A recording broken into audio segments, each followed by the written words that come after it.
গ্রীষ্মকালীন টমেটো চাষের অন্যতম জেলা পঞ্চগড়। প্রতি বছরই গ্রীষ্মকালে টমেটো চাষ করেন এ জেলার কৃষকরা। ইতিমধ্যেই জেলার টমেটো আড়তগুলোতে উঠতে শুরু করেছে টমেটো, তাই গাছ থেকে টমেটো সংগ্রহে ব্যস্ত সময় পার করছেন চাষিরা। বর্তমানে স্থানীয় পাইকারি বাজারে এসব টমেটো বিক্রি হচ্ছে 14 থেকে 15 টাকা কেজি দরে। আমি এবার শিলাবৃষ্টি না হওয়ার কারণে ফলন ভালো পাচ্ছি এবং দামও ভালো পাচ্ছি, মোটামুটি 650 টাকা। আমি এই আড়তের ম্যানেজার। এই আড়তে মোটামুটি আমাদের 120 জন কাজ করে। আমরা প্রতিদিন 400-500 ক্রেট ঢাকায় পাঠাই। বর্তমান বাজারে প্রতিমণ টমেটো বিক্রি হচ্ছে 500 থেকে 600 টাকায়। এবছর ঝড় বৃষ্টি বা অন্য কোনো প্রাকৃতিক দুর্যোগ না থাকায় কৃষকরা ভালো ফলন পেয়েছেন, এছাড়া ভালো দামও পেয়েছেন।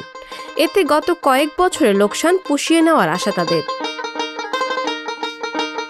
কৃষকরা জানান, প্রতি একরে টমেটো চাষ করতে খরচ হয়েছে 80 থেকে 90 হাজার টাকা, আর এসব টমেটো বিক্রি করা যায় 3 থেকে 3.5 লাখ টাকার বেশি। খরচ বাদে প্রতি একরে 1.5 থেকে 2 লাখ টাকা লাভ হয় তাদের।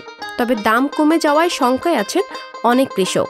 পঞ্চগড় জেলায় এবছরে 707 হেক্টর জমিতে গ্রীষ্মকালীন টমেটো আবাদ হয়েছে। এখান থেকে প্রায় 29,270 মেট্রিক টন টমেটো উৎপাদন হবে। প্রতি কেজি টমেটো যদি স্থানীয়ভাবে যেটা মূল্য 12 টাকা করে কেজি ধরলো, এখানে প্রায় 35 কোটি টাকা টমেটো বেচা কেনা হবে।